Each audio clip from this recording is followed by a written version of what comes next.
Eh bien, bonjour à tous et à toutes, me revoici parmi vous, mais cette fois-ci, pas pour une canalisation.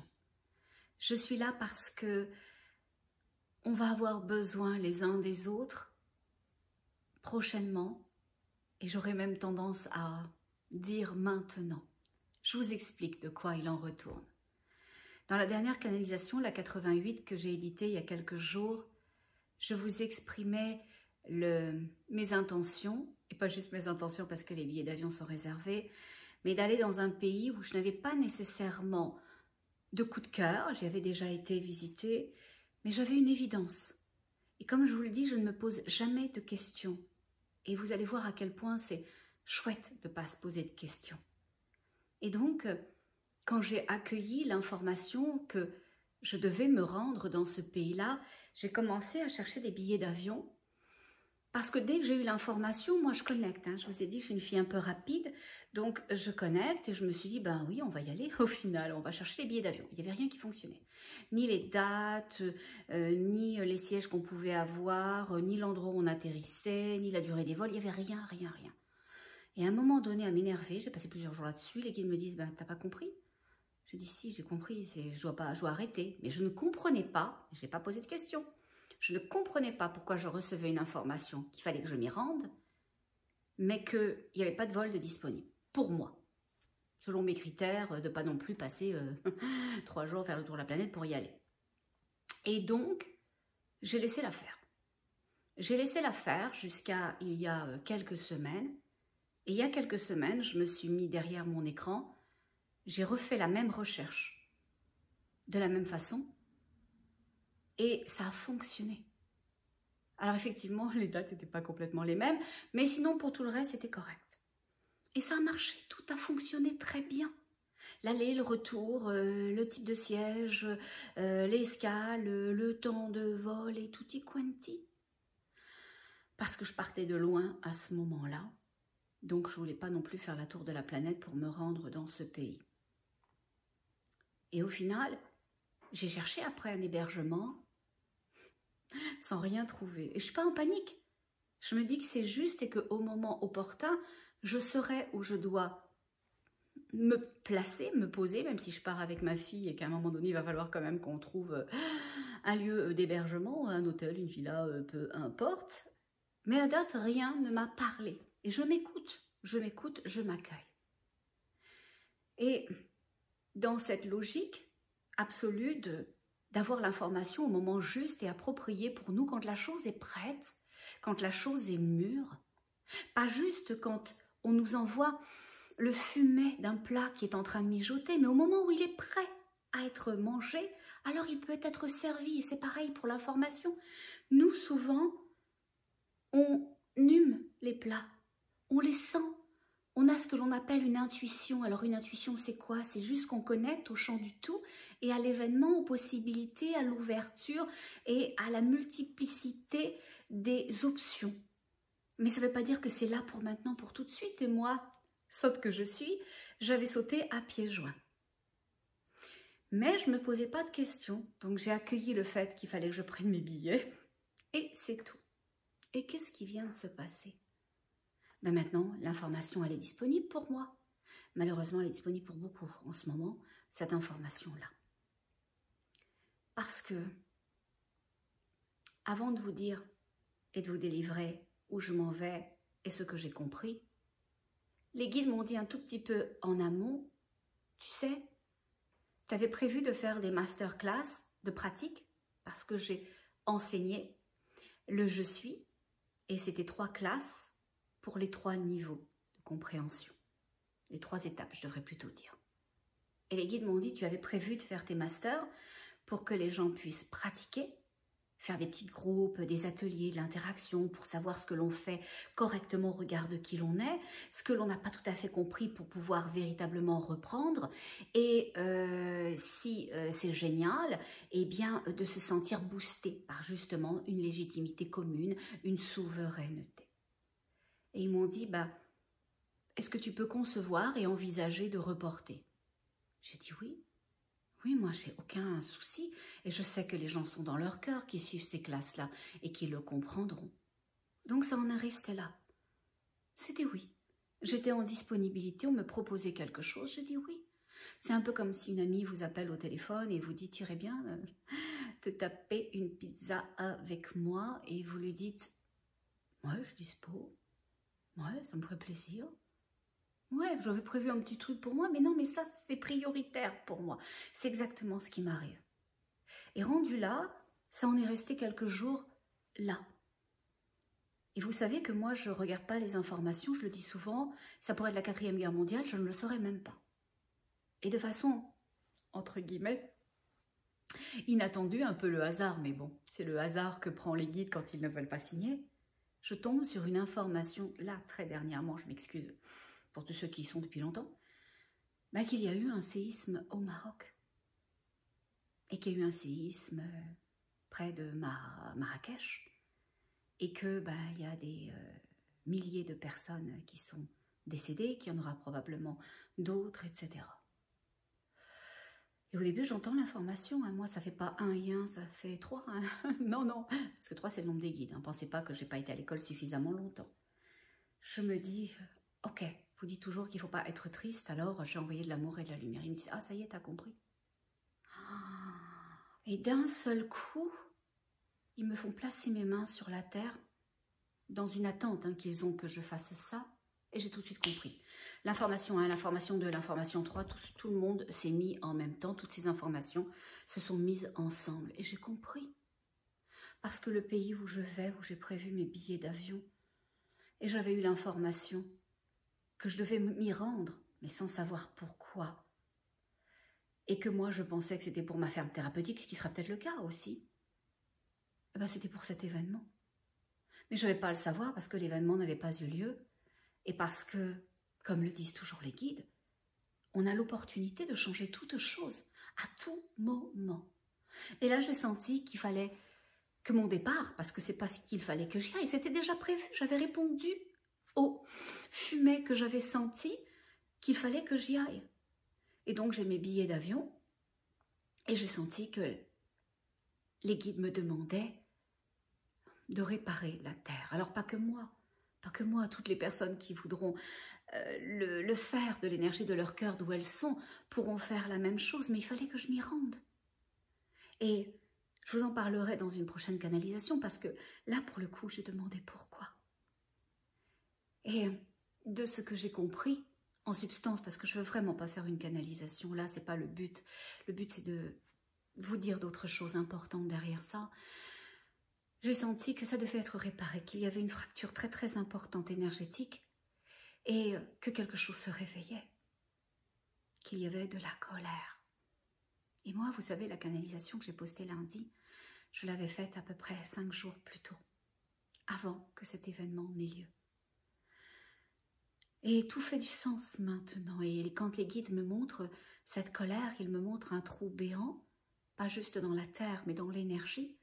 Et ils me disent que c'est un pays important, comme le sont tous les pays, mais il y a visiblement 3 méridiens prioritaires, et ils me disent les guides primaires. Il y a 3 méridiens primaires, et il y en a un des primaires qui a été altéré là. Et on va avoir besoin de tout le monde pour le réparer. Ouf, je m'excuse. Ah, je ne m'attendais pas à être émue comme ça.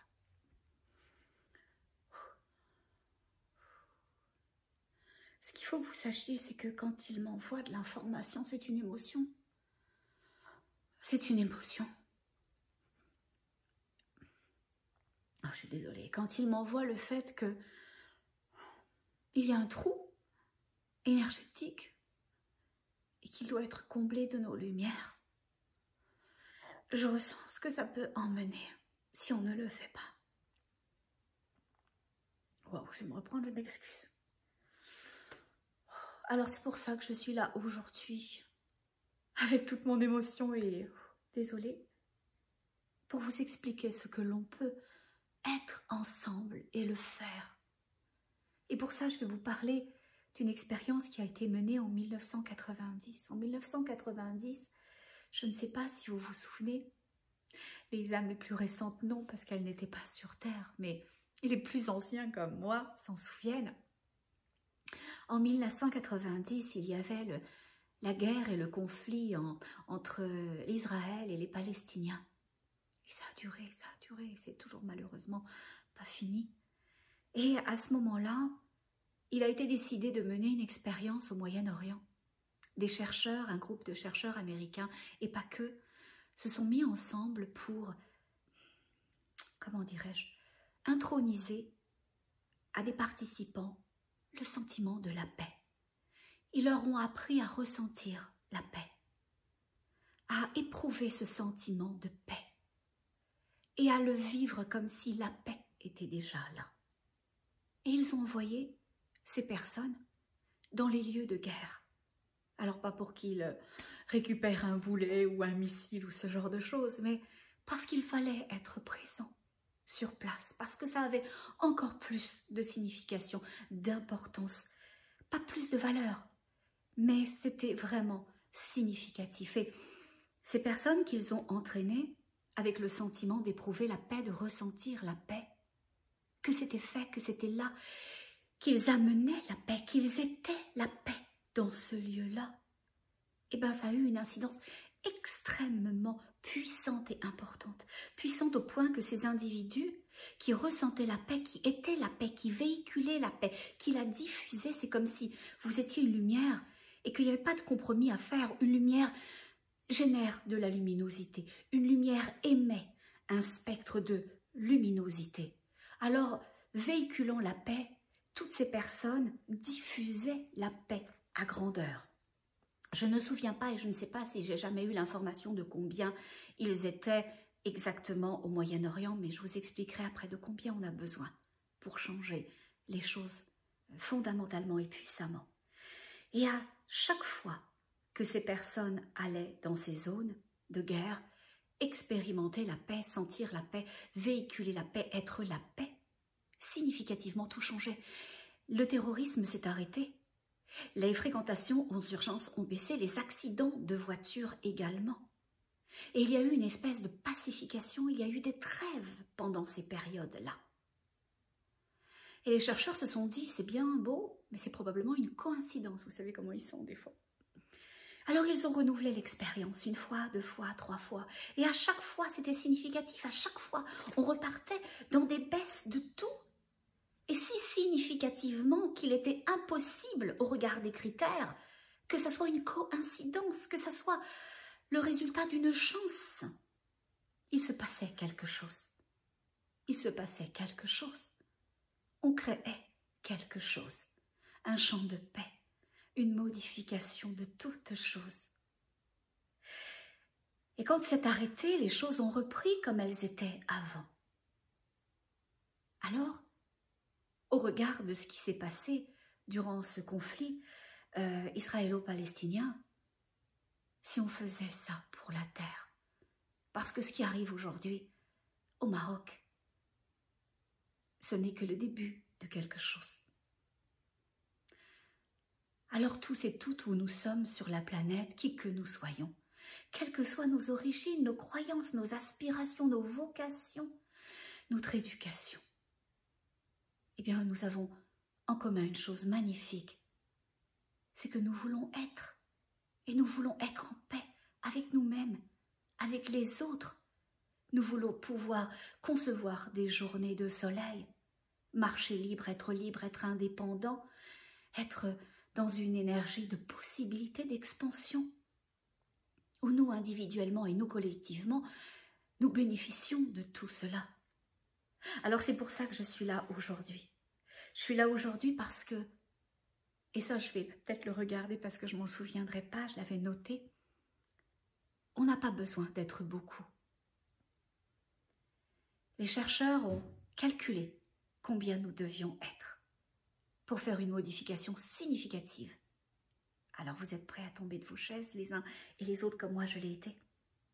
Ils ont dit qu'on avait besoin de la racine carrée de 1% de la population si on ramène ça au monde. À cette époque-là, à l'époque où ont été faites ces expériences, on était à peu près 65 milliards sur la planète. Et donc, la racine carrée de 1% de la population qui aurait besoin de ressentir le sentiment de paix, d'être la paix, de véhiculer la paix, de l'envoyer, de la fusionner à la terre, à l'énergie du Kanta, eh bien c'est minime. Pour une ville de 1 million d'habitants, alors il faudrait 100 personnes. 100 personnes. Je suis sûre que vous êtes beaucoup plus nombreux que ça à répondre à cet appel, à l'appel des guides que je relais aujourd'hui. Soyons là, s'il vous plaît. Soyons là aujourd'hui.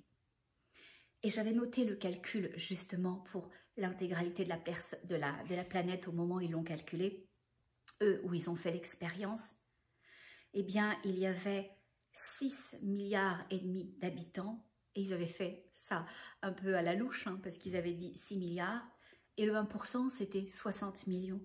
Et si on soustrayait la racine carrée de 60 millions, alors on aurait besoin de 7746 personnes. 7746 personnes uniquement pour l'ensemble de la planète. Waouh! C'est minime. On est bien plus que ça.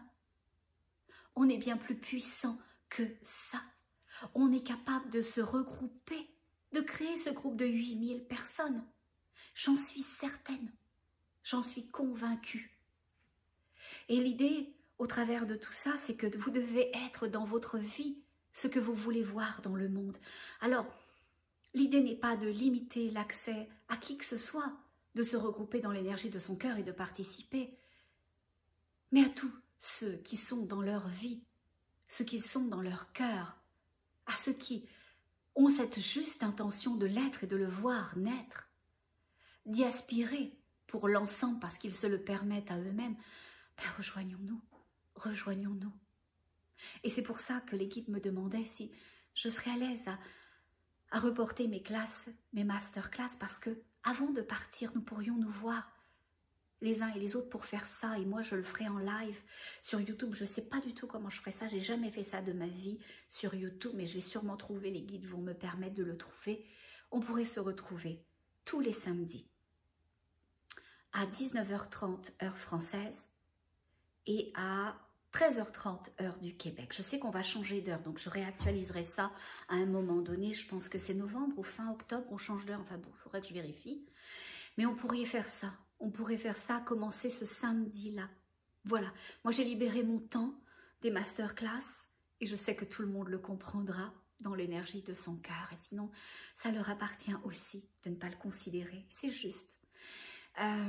Retrouvons-nous tous les samedis, 19h30, heure de la France, et à 13h30, heure du Québec, pour être ce groupe d'énergie, d'amour et de lumière, afin que le champ vibratoire dans lequel on est puisse refléter l'énergie de notre cœur, parce que notre cœur, c'est le champ magnétique le plus puissant au monde. C'est comme recevoir, vous savez, là, ces pulsions-là, quand un cardiaque est en train d'avoir une distorsion énergétique de la fréquence cardiaque, c'est d'un seul coup l'impulsion de cette énergie dans le cœur. On peut envoyer, on peut transfuser, comme les guides disaient, mais dans le bon sens du terme, ça veut dire pousser l'énergie de notre cœur dans le champ du tout et refléter cette énergie sur l'ensemble de la planète, faire osciller.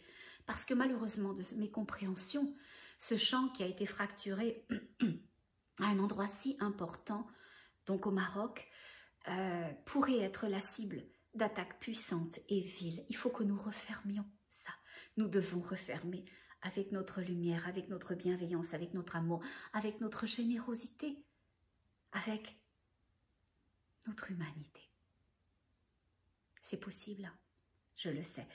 Et si à un moment donné, vous voulez participer à une classe et que vous ne pouvez pas, quand je dis une classe, c'était ce qui était prévu, mais à ce soin de la terre, à ce soin de l'humanité, à ce soin à vous-même, et que la fois suivante, vous ne pouvez pas, alors passez au suivant. Demandez à un frère, une sœur, un ami, un collègue, relayez sur vos chaînes YouTube, relayez sur Facebook, relayez sur Instagram, relayez partout. Ça n'a aucune vocation spécifique, à part d'être ensemble, de changer toutes choses pour que ce mouvement dont parlaient les guides dans la dernière canalisation, qui va être un mouvement de colère de la terre ou émis par la terre, puisse arriver, parce qu'on ne peut plus contraindre ça, on ne peut plus limiter ça, mais doucement, apaisé comme un coussin d'amour et de lumière que l'on aura placé. On aura placé l'amour et la lumière, et ce qui va arriver va juste se heurter à ça. Et ça va devoir repartir. D'où ça vient?